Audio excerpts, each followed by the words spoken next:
मध्य प्रदेश के सीहोर जिले से करीबन 15 किलोमीटर दूर एक गांव में दीपावली के दूसरे दिन नागों की अदालत लगती है।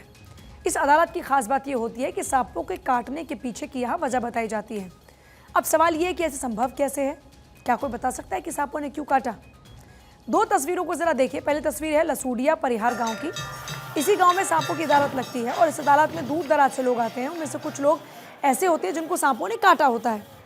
वो ये जानना चाहते हैं कि आखिर सांप ने उनको क्यों काटा और आगे उन सांपों से बचा कैसे जा सकता है। ये सब कुछ सांपों की अदालत में बताया जाता है। विश्वास है लोगों का। एक और तस्वीर है जो अपने आप में कहानी बयां कर रही है। सांपों की अदालत में लोगों का झुंड लगा है।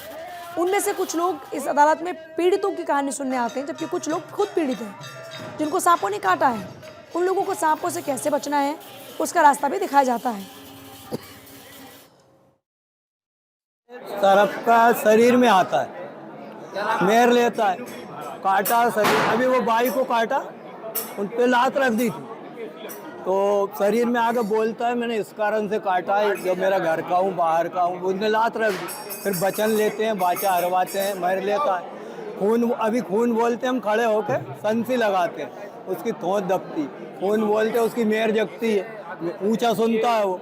जब मेर जगती फिर वो बोलता है कि इस कारण से काटा। सांप ने काट लिया था 1 महीने पहले। यहाँ पर आया तो यहाँ पर कैसे उसका उपचार हुआ, कैसे यहाँ पर आपको ठीक है? मुझे पता नहीं है क्या हुआ था, मुझे नहीं ठीक हुई थी मैं। हाँ, भभूत बेल सब दिया था। उसके बाद से आपको आराम था यहाँ हाँ। पर? आज यहाँ पर आए, यहाँ आपकी ये तो सुन लिया आपने, लेकिन इस कहानी का सच क्या है? खबर है मध्य प्रदेश के सीहोर में सांपों की अदालत लगती है। सीहोर के लसूडिया परिहार गांव में अदालत लगती है और यहां पर दूर दराज से लोग सांपों की अदालत में पहुंचते हैं। अदालत में कांडी की धुन बजने पर सांप पीड़ित लहराते हैं। इसके बाद सांप के काटने के पीछे की वजह बताने लगते हैं और ये परंपरा 200 साल पुरानी है।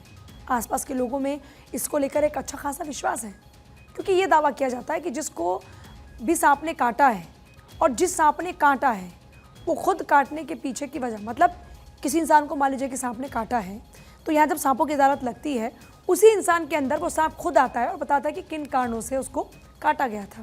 फिर दूसरा ये भी बताया जाता है कि कैसे आगे वो इन सांपों से बच सकता है। ऐसे में सवाल ये क्या सच में लोगों के साथ सांप डसने की घटनाएं होती है, वो सच है? नाटक नहीं करती, वो देवता है, अपन में तो चच्चो देवता है।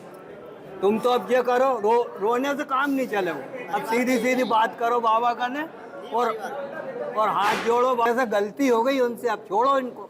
वो बाबा बनी हाथ करो, बचन दो वो अपने जब आइए नहीं सकते। धोखो तो धोखो ही हो, अब गलती हो गई। तुम्हें ऐसी जगह रहना नहीं चाहिए। ये नाटक नहीं करती, वो देवता है, अपन में तो चच्चो देवता है। तुम तो अब ये करो, रोने से काम नहीं चले।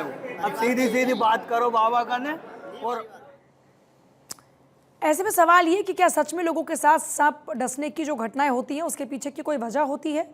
क्या जो मंदिर परिषद में लगने वाली सांपों की अदालत में बताया जाता है वो सच है? ये कहना मुश्किल है, लेकिन लोगों को विश्वास है, लोग भरोसा करते हैं। तभी तो दूर दराज से सांपों की अदालत में लोग आते भी हैं और जानते भी हैं कि आखिर उन्हें सांप ने क्यों डसा।